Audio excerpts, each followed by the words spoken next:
بسم الله الرحمن الرحيم. الحمد لله رب العالمين،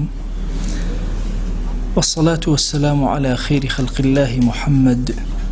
وعلى آله وأصحابه الكرام وتابعيهم بإحسان إلى يوم الدين. ربنا أرنا الحق حقا وارزقنا اتباعه، وأرنا الباطل باطلا وارزقنا اجتنابه. ربنا آتنا في الدنيا حسنة وفي الآخرة حسنة وقنا عذاب النار. برزان وخوشويستانم، ئێمە لە خزمەت کتێبی نازدار و نایابی الداء والدواء زانای پایەبەرز ابن القیم ڕەحمەتی خوای لێبێ هەموو ڕۆژانێکی شەممە کەمێک لە کات و ژیانمان ئەگوزەرێنین. زانای پایەبەرز ابن القیم لەم کتێبە ئەو پژێنی دڵمان ئەکات و زۆر بابەتی هەستیار بۆ ئێمە ئەهروژێنێ، دەردەکانمان بۆ باسەکە، دەواکانیشمان بۆ باسەکە، چارەسەرەکەمان بۆ باسەکە. ئەم کتێبە نایابە دەواکانی بۆ باس کردین، فەرمووی خوێندنی قورئان، دوعای خەیر، عملی صالح دەوایە بۆ هەموو نەخۆشیێک، مادی بێ یا معنەوی بێ. دواتر هات باسی ئەو بەڵاو مصیبەتانەی بۆ کردین کە لە ڕێی گوناهەوە ئێمە سەرگەردانەکە. سێهەمیش ئەم پیاوە عەزیزە باسی جۆرەکانی گوناهی بۆ کردین، فەرمووی قورسترین جۆری گوناه شیرکە، دوای شەریک بۆ خوا قەراردان بریتیە لە کوشتن، لە دوای کوشتن بریتیە لە زینا. بە درێژی باسی زینای بۆ کردین و بە درێژیش باسی لیواڵ واتە نێربازی بۆ کردین. ئەمڕۆ چینە سەر بابەتێکی نوێ کە ئەم زانە پایەبەرزە لە هەر لە باسی گوناهەکانە، واتە بە تەسەلسول کە باسەکە لە باسی زینایە، باسی ئەو کەسەمان بۆکە کە نەفسی ئەوەندە نزمە بێتەوە لەگەڵ ئاژەڵا جووت ئەبێت، و باسی ئەومان بۆکە ئافرەت و ئافرەت ئەگەر پێکەوە هاتن جوود بوون، ئارەزومەندی یەکتریان شکاند. ئەفەرمێ عولەما اختلافیان هەیە لەو کەسێک کە لەگەڵ ئاژەڵا جوود ئەبێ، سێ قسەیان هەیە. قسە یەکەمیان ئەفەرمێ ئەم کەسە هەر تەئدیب ئەکرێ، حەدی لەسەر نییە. ئەمە قسەی ئیمامی مالیک و ئیمامی ئەبوو حەنیفە و ئیمامی شافعیە لە یەکێک لە قەولەکانیە، و هەروەها مەذهبی ئیسحاقی کوڕی ڕاهەوەییە. مەذهبی دووهەم ئەفەرمێ هەر وەکو زینا وایە، عەینەن حوکمی زینای هەیە، ئەو کەسە ئەگەر کچ بێ یا کوڕ بێ دەرکاری ئەکرێ و دوور ئەخرێتەوە، و ئەگەر پیاو بێ یان ئافرەت بێ واتە هاوسەرگیریان کردبێ لە حەڵاڵێکە، ئەوە ڕەجم ئەکرێن هەتاوەکو ئەمرن. ئەمەش قسەی حەسەنی بەسرییە. مەذهبی سێهەم ئەفەرمێ حوکمەکەی هەر وەکو لیواڵ وایە. لە لیواڵە چۆن وتمان زۆرینەی زانیان ڕەئیان لەسەر کوشتنە، لەمیشە عەینەن ئیمامی ئەحمەد لە یەکێک لە قەولە مەشهورەکانیە ئەفەرمێ حەدی ئەو کەسەی کە لەگەڵ ئاژەڵێکە جووت ئەبێ حەدەکەی بریتیە لە کوشتن. ئەوانەی کە ئەفەرمون کە ئەبێ ئەمە بکوژرێ، دەلیلیان چییە؟ فەرمایشتێکەیە لە ئەبوو داوودا هاتووە، سونەنی ئەبوو داوودا ئەفەرمێ من ئەتە بەهیمەتەن فەقتولوه وەقتولوها معه. ئەو کەسەی کە لەگەڵ ئاژەڵێکە جووت ئەبێ، ئەفەرمێ کەسەکە بکوژن و ئاژەڵەکەش بکوژن لەم ڕێوایەتەیە. وقالوا ولأنه وطء لا يباح بحال، چونکە ئەمە جۆرێکە لە شەهوەتی ئینسان کە لە حەدی خۆی تەجاوزی کردووە، بە هیچ شێوازێ لەگەڵ طەبعی ئینسانە یەک ناگرێتەوە، بە حیاتیشی حەڵاڵ نابێ، بۆی کەوا بۆ حەدەکەی وەکو حەدی لیواڵ ئاو هەیە و ئەکوژرێ. ئەوانش کە ئەڵەن هیچ حەدێکی لەسەر نییە، ئەڵەن یەکەم لەبەرەوەی ئەو فەرمایشتانەی کە لەو ڕۆ هاتوون زەعفێکیان تایە، دووهەمیش ئەفەرمون لەبەرەوەی ئەم شتە پێچەوانەی طەبعی ئینسانە. ئەو کەسانە نەک نەخۆشن، یعنی حاڵەتێکی شزوزی ئەنداز بە دەریان توش ئەبێت کە خوا هیچ حدێکی بۆ دانەناون چونکە حەد بۆ عاقڵەکان دائەندێ. ئەفەرمێ پرسیارم کردووە ئیسماعیلی کوڕی سەعیدی شالەنجی، ئەفەرمێ پرسیارم کردووە لە ئیمامی ئەحمەد کە ئەو کەسەی کە لەگەڵ ئاژەڵێکە جوو دەبێ حکمەکەی چییە؟ ئەفەرمێ وەستا لەسەر ئەمە فەرمووی هیچ فەرمایشتێکی صحیحم نەبینیوە لەم مەسئلەیە. ئیمامی تەحاوی فەرمێ فەرمایشتەکە ضعیفە. اینجا هەندێک لە زانایان کە ئەم فەرمایشتیان بە ضعیف داناوە فەرمان هیچ حەدێکی لەسەر نییە. ئیمام ئیبن القەیم خۆی ڕەئی چییە؟ ئەفەرمێ وەڵڵاهی زاجری طبعی ئینسان کە ئەم ئینسانە ئەگەر کامڵ بێ، ئەگەر عاقڵ بێ، ئەگەر کەمێ فامی هەبێ قەت ئەم کارە ناکە. ئەفەرمێ بابەتێکە مەسئلەی طبعی ئینسانەکان نییە، طبع داوای کە یا داوای نەکە، حکمی ئەم کەسەش عینەن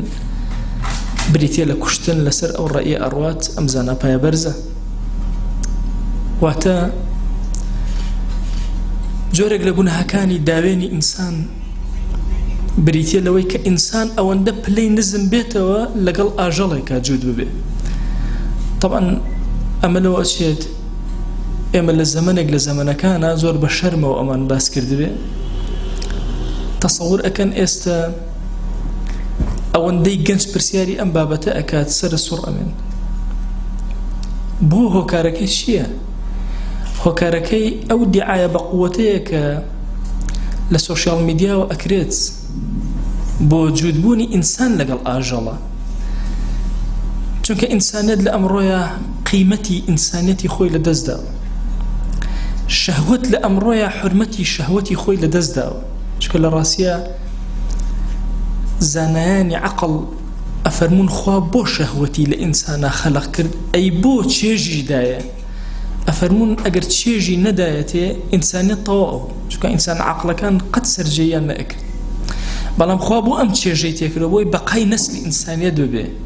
ئەبێ ئینسان ئەو تۆوەی کە خوای گەورە پێی بەخشیوە لە زەویەکی شیاوە دای بنێ، نەک لە هەموو شوێنێکە فڕێ بدا. بۆیە ئەرجەحی ئەقوال لەم مەسئلە ئەوەیە ئەو کەسەش کە لەگەڵ بەهیمە جوود ئەبێ بە هەمان شێواز حکمی لە شریعەتی ئیسلام یا حکمی کوشتنە، یان حکمی وەکو زیناوەیە، یان ئەقل حەدی عولەما کە بۆیان داناوە تەعزیرە کە ئەگەر دەوڵەتی موسڵمانان هەبێ ئیمامی موسڵمانان چی پێ باش بوو ئەو حکمە بەسەریا ئەدات. بابەتێکی ترمان هەیە پێوترێ ئەسیحاق لە زمانی عەرەبیە، واتە جوودبوونی مێ. ئەفەرمێ ئەمەش عینەن جۆرێک لە تێکچوونی طبیعەتی ئینسانیەتەکە ئەم حاڵەتە توش ئەبێ. بەڵام ئەوەندە هەیە لە شریعەتە لە فەرمایشتێکە پێغەمبەریان صلی الله عليه وآله وسلم فەرموویەتی إذا أتت المرأة المرأة، أجر أفرتك وأفرتك بيك وجود بون فهما زانيتان، هردوكان أحكام الزنا. زانيا أم دوكس زنايا كردو، آية زنايا كردو حكمي الزنا واتل الداركاري ولا حد أو أنا بسر أنا جاري أبي علماء أفرمون نخير حكميان بسر جاري نابي چونك ولوج داخلبوني هيج عورتي كسي كان بو كسي كتيران دروز نبو ترسي تيكلبوني نسل كان نية لسر زوية بويا ألم حالتا كلا نيوان أفرتا كان أشتيكي والرؤدا أبي بزانا وكوچون كسيك زناءك گناهبار بي أو گناهبار بون بلام أحكام شرعي لسريان لا أبري لدنيا دا. طبعا حكمتك خوا جل جلاله هي دو عذاب خوا قد بو كسيك وناكتو عزيزان. أجر خوا جل جلاله أحكامك لسر زيوة دانا لآخرته أو كس عفوك. أجر هاتو لسر زيوة أحكامي بودانا إتر أول لقيامته خويت والله اللي أكاتو بنمونا أجر كسي الذكر ليرة دسي برا أي أخوي يقول لآخرته عقوبة أدا لعقبة عقوبة نادا شو كل ليرة عقوبة كي خوي خواردوا. بلام أجر هاتو كسك يان تاوانك ليرة عقوبة بودانا رابو أولا مشيئتي خوايا احتمال أخوة جل جلاله خوي عقوبتك زور قرز بو أم كسدابن. حتى إيرا أميك بوم باس كردن لجوري قناها كان كابن القيم لسر قناهي أخيريا كالزنا وبيك هاتا كان زنا زور بتفصيل باسي كد. تصور كان شان درس من لسر زنا خيان شان درس لسر لواط شان درس أوتا لسر بابلين جودبوون لەگەڵ بەهیمە و ئاژەڵەکانە جودبوونی ئافرەت لەگەڵ ئافرەتە هەموو ئەمانە پێویستی بە عیلاج و دەوا هەیە هەمومان دڵ ئەکەینەوە ئەچینە خزمەت ابن القیم ڕەزا و ڕەحمەتی خۆی لێبێ بزانین دەوامان ئەوێ ئەی ابن القیم ئێمە لە زەمەنی شەهوەتە ئەژین شەهوات بە شێوازێک زاڵ بووە خەریکە زۆرێک لە حەڵاڵەکان لە ئینسان دوور ئەخاتەوە واللهی لەکوێ بینیتان حرامێک هێرشی هێنا ئیلا جێگەی حەڵاڵێک ئەگرێتەوە بۆ تەسەورەکەن کە گەنجێک چنێر چمێ کە لە مۆبایلەکەیەوە دەست پێ ئەکات و خەریکی سیرکردنی ئەنواع جۆر شتی ناشرینە ئایا ئەمە زەرر لە حەڵاڵەکەی نادا قاعدەیەک من هەیە لە ئوسولی فقه فەرمێ من استعجل في شيء قبل أوانه عوقب بحرمانه والله ئینسان ئەگەر پەلە بکات پەلە لە شتێکە کە خۆی هێشتا پێ عەتانە زەمەنی نەهاتوێتە پێشەوە کە ئەو حەڵاڵەی خوا پێ بدا پەلەی تیا کرد سەواء لە نەزەری زۆرە کە دواتر باسی ئەکەین یان لە ئارەزوهێنانەوەی ئینسان خۆی بە دەستی خۆی یان لەسەری ئەفلامی زۆرە یان تا دوایی عوقب بحرمانه خوا عقوبەی ئەدا بە ئەنواع جۆری حرمان هیچ کاتێک نەبووە بە ئەندازی ئەمڕۆ شەهوەت زەعیف بێتەوە لای پیاوان تەسەورەکەن هۆکارەکەی بۆچی ئەگەڕێتەوە لەوە ئێمە ئێستا بەعام وا پێشچاو نەکەوێت بەڵام لە حەقیقەتە ئەو هەیە کە ئێمە ئەوەندەی پرسیارمان لێکرێ ئەزانین چه حاڵەتێکەیە لەم بابەتە کە ڕۆژانە جار و دووجار و سێجار پرسیاری ئەو مەسەلە لە ئێمە ئەکرێ کە شەهوەتی پیاوەکان نامێنێ یان ئارەزووی بۆ هاوسەرەکەی خۆی نامێنێ یان ئافرەتێک بە پێچەوانەوە هۆکارەکەی هەر هەمووی ئەگەڕێتەوە بۆ ئەو زیادە ڕەویەکردنە لە بابەتی شەهوەت و جوڵەی شەهوەت و حەڕەکەی شەهوەت ئێمە چارەسەر بە دوای چارەسەرە وێڵین ئەمە دەردەکانمان زانی ئەی ئیمام دەوامانەوێ دەوا ئەفەرمێ فەصل في دواء اللواط فەصلێک بەس باسی دەوامان بۆ ئەکا نێربازی چۆن چارەسەر ئەکرێ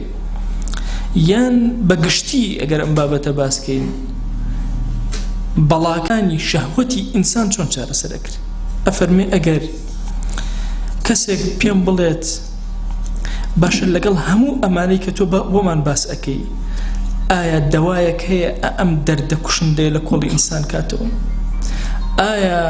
نوشتەیەک هەیە سحری بکوژی شەهوەتی ئینسان بەتاڵ کاتەوە ئایا فێڵێک هەیە لەدەست ئەم مصیبەتە ڕزگارمان کە ئایا ڕێگایەک هەیە بەرەو تەوفیق و بەرەو لای خوامان و بە ئەی هاوار چ شتێک هەیە سەرخۆشی لە سەرخۆشی ئەم کەسانە ڕزگارکە کە تووشی شەهواتە بن ئیتر هەموو جۆرە شەهواتەکانی حەرام ئەی ئەو کەسێک کە عاشقە و دڵی خۆی خەریکە لە دەست ئەدا کە عشق گەیشتوتە ناو کڕۆکی دڵی و خەریکە دڵی ئەخوا ئایا چارەسەرێک هەیە دڵی چارەسەر بێت ئەگەر کەسێک گەیشتە پلەیەکی ئاوا ئەگەر لۆمەت کرد لۆمەی پێ خۆش بوو لەو کارەی خۆیە ئەگەر بە خراپە باست کرد ئەو چێژی لە خراپەکە وەرگرت ئەگەر خەڵک پشتیان تێکرد پێی خۆش بوو هەرچی هاواریان لێکرد ئەو زیاتر بەرەو خراپتر ڕۆشت ئایا چارەسەر هەیە لەوە ئەچێ پرسیارەکە ئەمە بێت کە ئەسڵی ئەم کتێبەی ئیمام ابن القیم لەسەر داناوەکو خۆی باسی ئەکا ئەفەرمێت داوای ئەم دەوایەم لێ ئەکەن کە پێغەمبەریان صلی الله عليه وآله وسلم فەرموویەتی هیچ دەوایەک نییە هیچ نەخۆشی و دەردێک نییە ئیلا دەوایەکی هەیە ما أنزل الله سبحانه من داء إلا جعل له دواء علمه من علمه وجهله من جهله بەڵێ چارەسەر هەیە یەک نەخۆشی نییە لەسەر زەویە نەخۆشی مادی و معنەوی و عشقی ئەگە چارەسەری نەبێ هەموویان جۆرەکانی چارەسەریان هەیە هەر کەسێ زانی چارەسەرەکە زانی و ئەوەشی نەیزانی گومڕابوو نەیزانی دەی ئێمە پێویستمان بەوەیە باسی دڵکەین کە ئەم مەحەبەتە کەوتە ناوی و ڕۆیشت چۆن ئێمە مادەی خۆشەویستی لە دڵە یا مادەی عشق لە دڵە ئەبڕین چۆن ئەتوانین هەڵی کەنین جارێک چۆن ئەتوانین بیپارێزین چۆن ئەتوانین لە دڵە هەڵی کەنین ئەگەر دروست بوو ئەفەرمێ سەرەتاییترین شت کە بۆتان باسکەم بۆ ئەوی چارەسەرکەن چاوە چاو رب العالمين أفرمي ولا تقربوا الزنا نزيكي زنا مكونوا زینا لە چاوەوە دەست پێ ئەکا لە بینینەوە دەست پێ ئەکا بۆیە ئەفەرمێ دەی ئاگات لێبێ لە چاوتەوە دەست پێ بکە مەهێڵە چاوت تووشی عیشق ببێ چونکە چاوە دڵیش تووشی عیشق ئەکە چاوە زمانیش فێری عیشق ئەکە ئاگات لە زمانت بێ ئەگەر هەر کاتێ هاتی چاوەکانە پاراست خۆت پاراز لە تیرێک لە تیرەکانی شەیطان بەخوا ئەو کەسەی چاوی بەرەڵا کرد هەمیشە غەمبارە حەسەراتی زۆر زۆرە هەر کەسێ چاوی خۆی گرت زۆر منفعەتی دەسەکرد منفعەتەکان چین ئەی ئیمان بۆمان باسکە زۆرن منفعەتەکان ئەمڕۆ لە خزمەتانە 5 منفعەت باسەکەم و کۆتایی بە دەرسەکەی هەن منفعەتی یەکەم ئەفەرمێ وەڵڵاهی کە چاوت ئەگری دڵنیا بە لەوەی فەرمانێکی خوا جێبەجێ ئەکەی خۆی کە تۆی خەلق کردووە چاوی بە تۆ عەتا کردووە ئەم نیعمەتی چاوە نیعمەتێکی زۆر گەورە بەخوا نازانی ئەم نیعمەتە چەند گەورەیە تا وردەوردە لە دەستی ئەدەیت و کزە بێ یان نامێنێ تەسەوور کەن جارێک کە دۆستێکم چاوی لاواز بوو ئەوە نیومەترێک زیاتری نەئەبینی هاتبوو ئەگریا ئەوەندە بێ تاقەت بۆ ئەی مامۆستا چاوم چاک کەرەوە وتم بۆ مامۆستا کێ چاوە چاک کاتەوە بەڵێ مامۆستا دوعایەکەم بۆ بکە بەشکە خۆی گەور ڕەحمێکم پێ بکە ئەمە لە دەستی کەسان نییە ئەی مامۆستا زۆر دکتۆر گەڕام هیچ فائیدەی نەبووە وتم مەلایەکی داماوە چی پێ ئەکرێ بەرماڵی بۆ ڕاخە بپاڕێرەوە لەخوا چاوە لە دەستتدا بیرکەرەوە چەند گوناه هەیە پێ کردو ئەم چاوە بۆیە وەڵڵاهی کە چاوت ئەپارێزی لە نەزەرێک چێژێکی زۆر تایبەت وەرەگرت ئەلێرەوە خواناسی تۆ دەرەکەوێ لە چاوتەوە دەرەکەوێ چەنێ چاوت پاراست ئەوەندە ڕۆحت ئاسوودە بوو چونکە تۆ ئیمتیثالی ئەمری خوات کردووە ئەفەرمێ وەڵڵاهی سەعادەتی عەبد ئیمامی ئیبن القەیم ئەفەرمێ لە ژیانە لە ئاخیرەتە لە چاو پاراستنایە دەی هیچ شتێک هەیە بە ئەندازی جێبەجێکردنی فەرمانی خوا بەخوا کە چاوت ئەی گەنج ئاوە ئەگری ئەپارێزی لەبەر خاتری خوا کە ئەنەما خوا مراقبە بەسەرتەوە ئەمرێکی پێ فەرموویت و سەیرت ئەکا تۆش لە پێناوی ئەوە چاوەکەت ئەپارێزی دەی بەخوا شەقی لەم دنیا و لەو دنیا ئەو کەسەیە کە لێرە فەرمانی خوا جێبەجێ ناکە چاوەکانی جێبەجێ ناکە ئەگەر سەعادەتت ئەوێ فەرموو چاوەکانت بپارێزە دەرگای شەڕی فتنەی زینا لە خۆت داخ فتنەی شەهوەت لە خۆت داخ یەکەمە ئەوە دووهەم ئەگەر چاوت پاراز بە حەیاتی سەهمی پیسی شەیطان دڵی تۆ ناپێکی قەت دڵەکەت ناپێکی چونکە بۆ چاوت پاراستووە بەخوا عەزیزانم نیعمەتی ئەم چاوەی کە خوا پێی داوین ئەبێ بیپارێزین لە سەهمەکان کێمان هەیە ئەگەر کاری لەحیم کات و فریانەکە عینەکێکی باش بکاتە چاوی بۆی چاوی نەیەشی دەی بەخوا کە نەزەر ئەکەیت وەک وایە کاری لەحیمکاری کەیت و هیچی لە چاوتان نەبێ پێویستە چاوت بپارێزی دەی بیپارێزە با لە سەهمی شەیطان ئەو سەهمەی کە دڵت ئەفەوتێنێ پارێزراوە بی سێهەم بەخوا چاوت پاراست هاوڵایەتی لەگەڵ خوایە دروست ئەکەی ئونس و ئالوودەبوون بەخواوە دروست ئەبێ بۆت چونکە دڵت ئەگەر چاوی زۆر ڕەنگی زۆر سیر کرد ڕسمی زۆر سیر کرد لەخوا دوور ئەکەوێتەوە دڵت مشەوەش ئەبێ کورە ئەم ژیانە هیچ نییە بەخوا عەزیزانم واللهی چێژی ئەم ژیانە تەنها بریتێ لەو خواناسی کە ئەیکەیت و لەو پەیوەندی لەگەڵ خۆیان ئەیبەستی تخوا حەیف نییە بەهۆی سیرکردنێکەوە تەمان لە سیرکردنا ئینسان هیچی پێ نابڕێ هیچ ئیمام ابن القەیم ئەفەرمێ ئەمانەی ناو لێ ناو عشاق الصور عاشقی ڕسم تۆ وەرە هەتا بەیانی بڕۆ ئەم دیوارانەمان ئێمە پڕەکەین لە ڕسم پێشانگایەکی گەورە ئەەکەینەوە نیگارکێشی جوان جوانە لێرە نیگار بکێشێ وەرن سەیری نیگارکەن هیچتان پێ ئەبڕێ هیچتان پێ نابڕێ من خۆم بۆ خۆم ئەم هەموو نیگارەی خوا لەسەر زەویە ئەبینم باش تۆ تا ئێوارە بەم گەڕەکانەی هەڵەبجا ئەگەڕێیت شارە ئەگەڕێیت ئەم هەموو سیارە ئەبینی ئەم هەموو خانوو ئەبینی بووی بە خاوەنی هیچ بە بینین نابێتە خاوەنی هیچ بەڵام حەسرەت و نەدامەت و بێتاقەتی و بێزاری ڕوو لە خۆتەکە دەی بەخوا چاویش ئاوایە عاشقی سووەر هیچی دەست ناکەوێت بويا أجر وازد هنا أنسق لقل خويا بيا أكي بيونديكي زور بهز لقل أوا وازد نهنا لخوا دور أكبيتوا كورة تشاو كردنوا أفرمي هيش تيقنية إمام بأندازي تشاو بر الله كردن خرابيها بيو تأثيري خرابيها بلس ضلت كاول أكا ضلت ويران أكا بخوا وحشد لبيني تو خويا دروسك چەند خۆش هەمومان ئێستا ئێمە کە ئەهلی مزگەوت و دیندارین هەمومان زەمانێکمان هەبووە لەگەڵ خوایە ژیاوین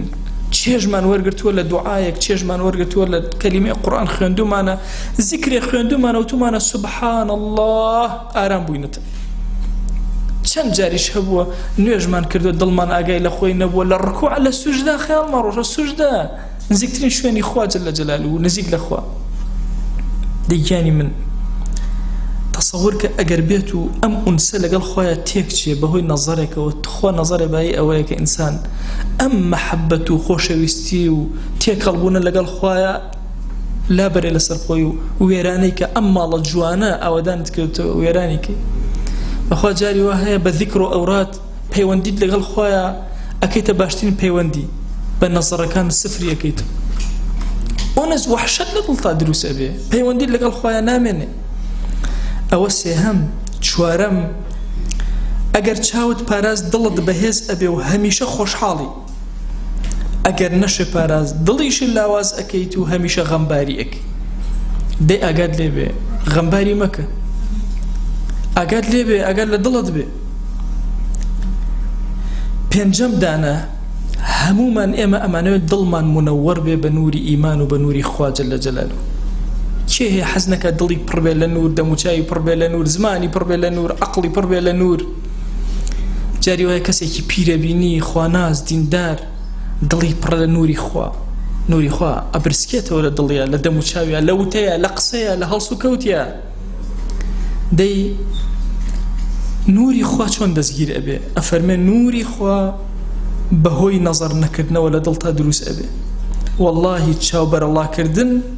ئەبێتە مای تاریکی دڵت نوری خۆیتیە ئەکوژێتەوە ئەمە دلیلە چیە ئیمام ئەم قسەمان بۆ ئەکەی بەتایەتی قسەی پێنجەم نوری خوا بکوژێتەوە لە دڵا بەهۆی نەزەرەوە زۆر گەورەیە ئەفەرمێ دلیلم ئەمەیە لە سوورەتی نورە خوا جەل جەلالوه لە ئایەتی سیا ئەفەرمێ قل للمؤمنین یغضوا من أبصارهم ويحفظوا فروجهم دوایی قل للمؤمنات با پیاوان لە نێرەکان چاویان بپارێزن ئافرەتان چاویان بپارێزن لدواي أما لآياتي سيوبين جاباسي چيمان بوك الله نور السماوات والأرض أم آيات زور قوري سورة نور آيات نور لدواي چي وهاتو آيات نور لباسي النظر لدواي النظر وباسي آيات النور دي واتا نور دل إيمان دار بچي زياد أكا زيتكي بريتيا لچي بريتيا للنظر نكردن أي بچي أكو جيتوا زيتكي تيانا مني بنظر كردن كابو أجر نظرت نكرت نوركت قشاوبو برد كل زيت جوان زيت زيتون يكاد زيتها يضيء ولو لم تمسسه نار أي أجر هاتو كويرت كرده وبنظر كردن شوقي شراكت نامنه أفرميه أم فرمايشتا خوا جل جلاله باسي الله نور السماوات والأرض مثل نوري كمشكاة فيها مصباح طبعا آياتان تفسيرك طول وتفصيلاني هي أفرمي نوري خوا جل جلاله وكو تاقك آوايا تاق أزانا پنجريك كدرناج تاقيكي جوان بين البيرشاي وخود چرايكي زور جواني تيادان راوا أم چرا جوانا شوشيكي جوان باكو خاوين زيتيكي زور جواني تيكراوا هێشتا ئاگری نەگرتووە بریسکە ئەدا شەوق ئەدا جوانی ئەدا ئەدرەوشێتەوە أفرمي بالضبط أم مشكات تاقة دليتوي إيمان دار أم تاقة أفرمي مثل نوره في قلب عبده المؤمن الذي امتثل أوامره واجتنب النواهي كورا نموني أم نور أويا دلي إيمان دارها أبو شوازة دي قد بدا لأنه أم تاقة جواني دلي إنساني إيمان دارها شرايا كي دي أم شرايا بيوستي با جوان راقرتن هي بو دروشانو جوان راقرتنەکەی بە ئەوامرەکانی خوا چەندێکت جێبەجێ کرد ئەوەندە لە خوا نزیک بوویتەوە ئەوەندە دڵت بریسکە ئەداتەوە چەندێک پێشێلی فەرمانی خوات کرد ئەوەندە دوور ئەکەویتە لە خوا ئەوەندە ماڵت وێرانە ئەبێ ئەوەنە دڵت کوێر ئەبێتەوە نوری تیان نامێنێ ئەفەرمێ دەی ئاگری جوانی ئەم چرایەت کە دای ئەگرسێنی بریتە لەو خێر و خێراتەی کە ئەیکەی هەرچی بەڵاو شەڕیشە لە هەرچی شوێنەکە کە تۆ دەستی بۆ ئەبەیت ئەنواع بیداع و ضەلالات و شوێنکەوتنی هەوا و نەپاراستنی چاو هەموو ئەمانە ئەبنە سەبەبی کوێربوونەوەی ئەم دڵە و وردە وردە تاقەکەت تاریکەکەی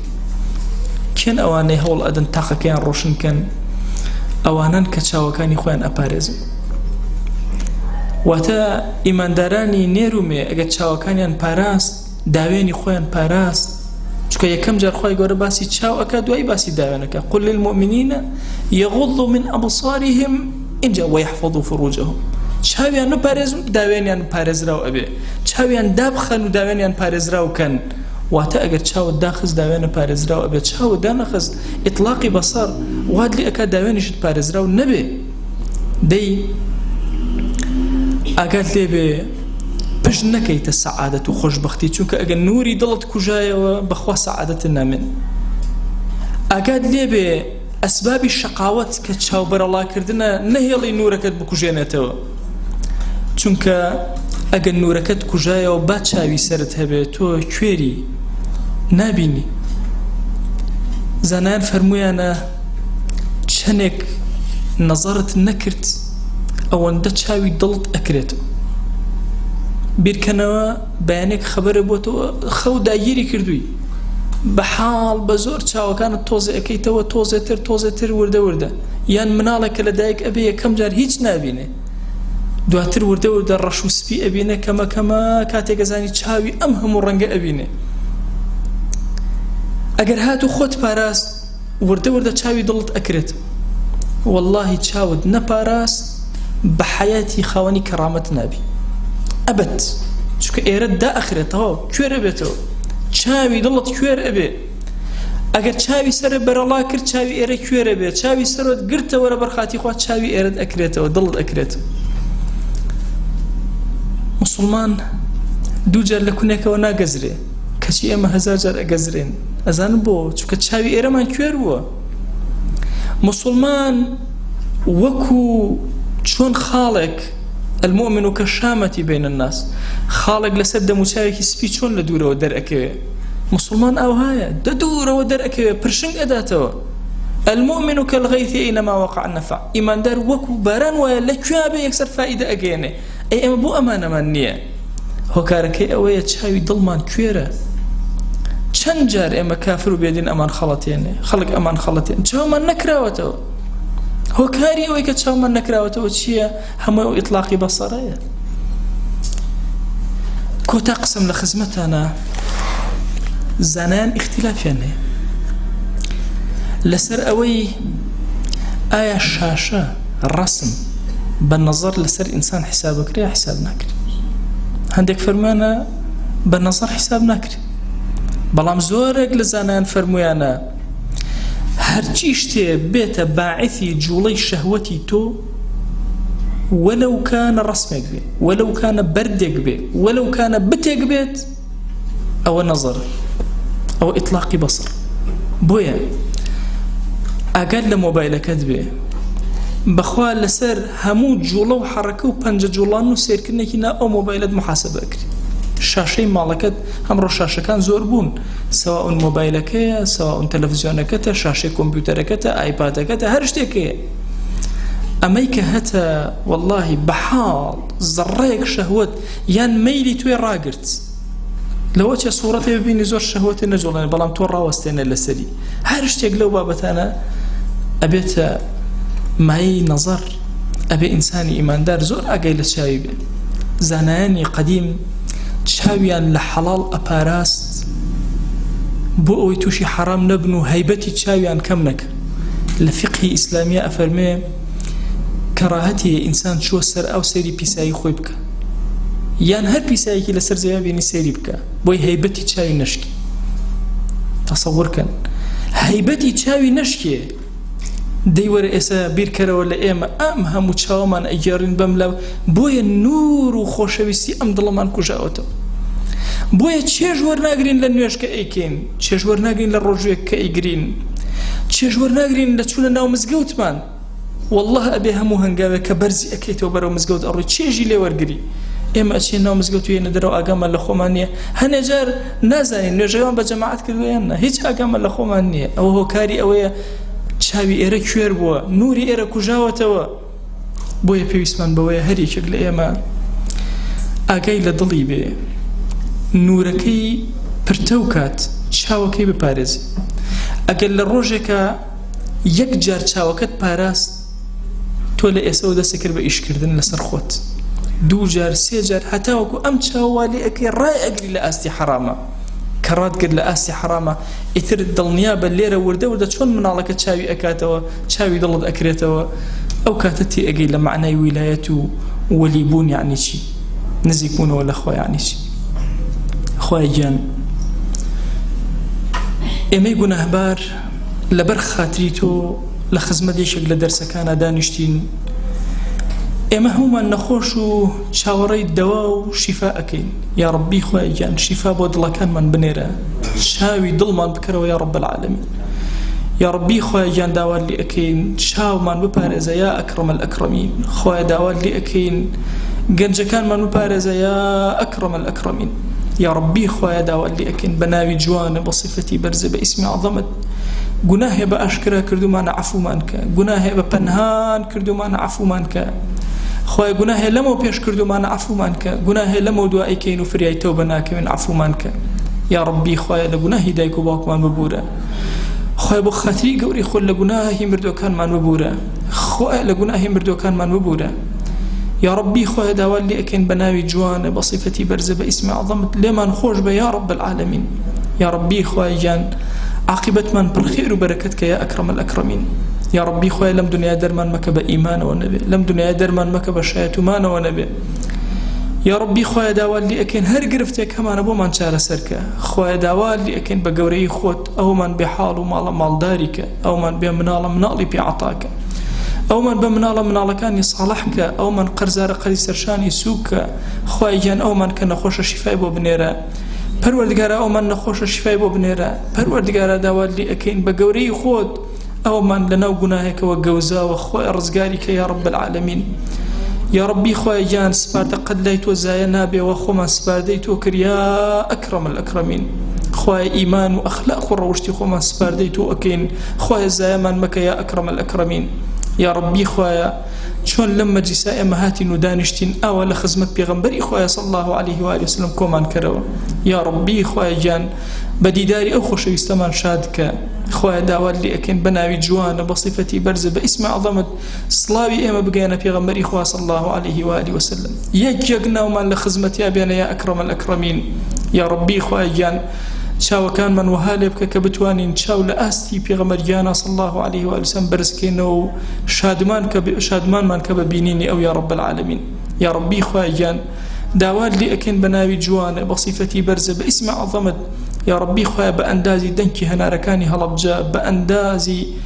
شرۆی ئەم ساڵ بە ئەندازی نمەی بارانی باریوی ئەم ساڵ بە ئەندازی دەنکی بەفرەکانی سەرشار و وڵاتمان صلوات بۆ دیداری پێغەمبەریان صلی الله علیه و آله وسلم ئەنێرین و پێی بگەیەنە یا ڕەب العالەمین یا ڕەبی خوای گیان داوات لێ ئەکەین ئەم دوعایەمان لێ قبوڵ کە خوایە شەرمەزاری بەردەم دیوانی خۆتمان مەکە تو گەورەی خۆت لە نەخۆشی کوشندەکان بمان پارێزە خوایە داوات لێ ئەکەین لە نەخۆشی کوشندەکان بمان پارێزە تو گەورەی خۆت خوایە ئەگەر نەخۆشێکمان هەیە شیفامان بدە نەخۆشی مادی و معنەویمان شیفا بدە یا ڕەب العالەمین لە گوناهەکان بمان پارێزە نێوان ئێمە گوناهەکان بە نێوانی مەشرق و مەغریب دوور خەرەوە یا ڕەب العالەمین یا ڕەبی خوایە پەنا ئەگرین بە تۆ لە ڕیا پەنا ئەگرین بە تۆ لە تەکەبور پەنا ئەگرین بە تۆ لە ترسنۆکی پەنا ئەگرین بە تۆ لە خیانەت پەنا ئەگرین بە تۆ لە شەهوەت پەنا ئەگرین بە تۆ لە غەفڵەت پەنا ئەگرین پەروەردگارە لە تۆ پەنا ئەگرین بە تۆ پەروەردگارە لە هەموو گوناهێکە بە دڵمانە گوزەر ئەکا یا ڕەب العالەمین خوایە دڵەکانمان ساغ کەرەوە پاک کەرەوە پڕ نووری کە پڕ هیدایەتی کە پڕ خۆشەویستی خۆتی کە پڕ مەحەبەتی پێغەمبەری خوای بکە صلی الله علیه و آله وسلم يا ربي خوايان زليلي سرجي كمان مكة محتاجي دسي نامرد من مكة زليلي دسي ظالمان من مكة يا أكرم الأكرمين خوا زليلي ناو قناها كان من مكة پروردگارا بخوا اگر گناهو هلا کشمان هبه بخوا پروردگارا تو من خوش دینکی تو من خوش يا ربي پروردگارا بخوا دلمان پر لخوشويستي هدايتي تو محبتي تو داواد لي اكين هند جار خوايان شهوة زالة بسرمان توشي گناه أبين غافل أبين توشي گناه أبين يا إلهي وربهانا ما نو يا رب العالمين لما نخوش بيا أكرم الأكرمين پروردگارا داواد لي أكين بحرمتي أو محبتي لدلمانا يبوتو سرجم گرفت كان من چارة سركا چاك كاني دنيا من بيو بخشا چاك كاني آخرت من بيو بخشا خواتو خود أزاني أم الزمان من كل دعايا هر چاکەیە پێغەمبەریان صلی الله عليه و سلم لە هەموو عمریا داوای لێ کردووی ئێمەش داوات لێ ئەکەین و پێمان عەتاکە هەر خراپەیە ئەو نازدار و خۆشەویستەمان پەنای پێگرتووی ئێمەش پەنات پێئەگرین و پەنامان بدە آمين آمين والحمد لله رب العالمين وصلى الله على سيدنا محمد وعلى آله وصحبه وسلم تسليما كثيرا أبدا إلى يوم الدين خواهي قول لقناهي من شوي وجبوري وموفق بني يا رب